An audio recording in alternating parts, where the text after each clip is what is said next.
मनुष्याला शॉर्टकटच हवाय. मनुष्य कधी लॉंग कट घेणारच नाही. साधू संत तुम्हाला शॉर्टकट देणारच नाही. कोणत्या वारकरी संप्रदायाच्या संतांनी सांगितलंय का तुम्हाला शनिवारच्या दिवशी असा असा उपाय करा मग तुम्ही पुत्रप्राप्ती होईल?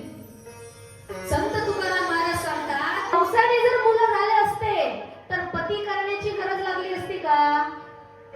कोण सांगतं? संत तुकोबाराय सांगतात. मग वारकरी संत मांदियाडी काय जगातले सर्व संत मांदियाडी सांगतात, जादू, टोना, तोडगा, विधी आणि उपाय याच्या नादी लागायचं नाही. मग ज्ञानोबराय काय सांगतात आपल्याला? योग, याग, विधी. कुठली कुठली विधी करणार? अर्थ नाही तिच्याने ईश्वराची प्राप्ती होत नाही. योग, याग, विधी येणे नव्हे सिद्धी.